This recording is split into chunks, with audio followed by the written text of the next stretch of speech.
7, 8, ha, he. Ah, c'est Cool. Ouais.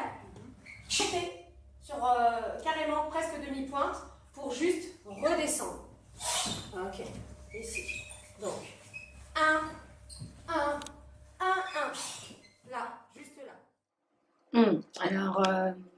Alors ça, c'est, j'ai eu l'occasion d'en parler souvent, cette révélation que j'ai eue quand j'ai regardé un ballet de danse classique à la télé. Je te parle de ça, j'avais 5 ans, entre 5 et 6 ans, puisque c'était avant mon premier cours de danse.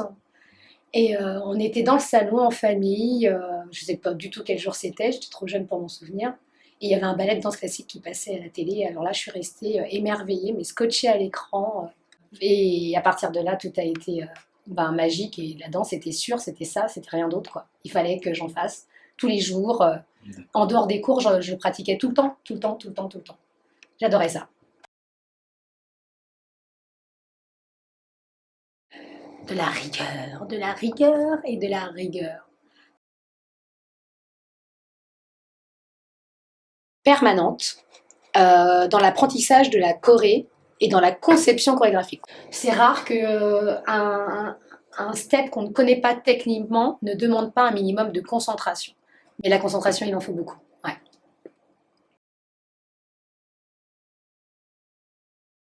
Comment dire, tout le temps? Un mouvement, deux, et ça y est, on est en sueur. C'est par définition un danseur, mais qui ne sue pas.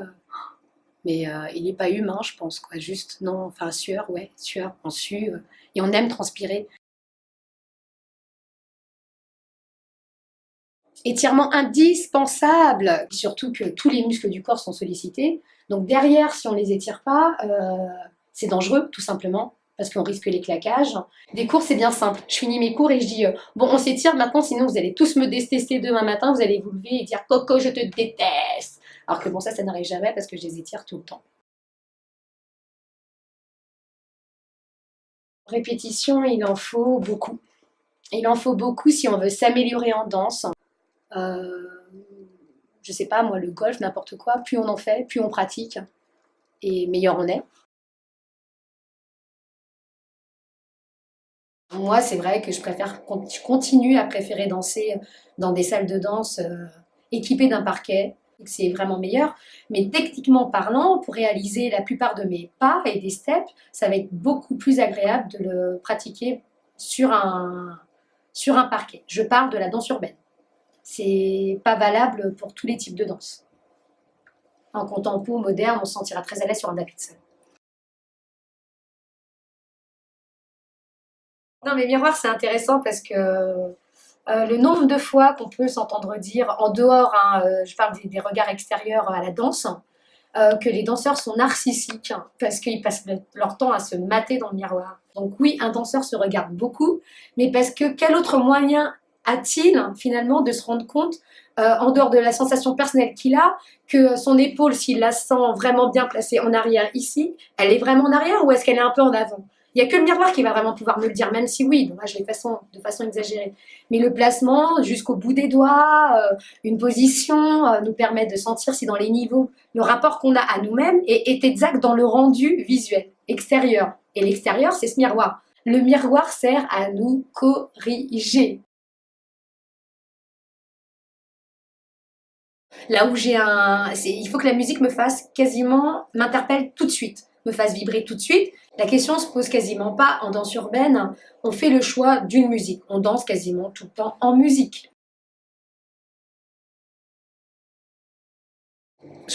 Pour moi, il n'y a pas de recette miracle. Il y a cette volonté déjà de vouloir être une bonne pédagogue. Prenez conscience que c'est vous qui contrôlez votre corps, que c'est vous qui passez chacune des commandes sur ce corps. Quand vous avez compris ça, vous allez apprendre au fur et à mesure à mieux et le contrôler et le maîtriser. Des jeunes filles, des femmes, qui sont venues dans mon cours en manquant réellement d'assurance, en étant mal dans leur peau, en n'étant pas bien dans leur corps, et qui en ressortent au bout d'une année, quelques mois, en disant « mais je me suis totalement réconciliée avec moi-même, mon corps, Et je me sens libre maintenant, qui arrivent à tout exprimer, et leur féminité, et leur agressivité, et leur violence, leur douceur, leur tristesse, parce qu'on fait passer tellement d'émotions dans la danse que ça les rend totalement libres. Et alors ça, pour moi, c'est le plus beau des cadeaux, quoi. Là, deuxième totalement là, pour monter et juste venir là.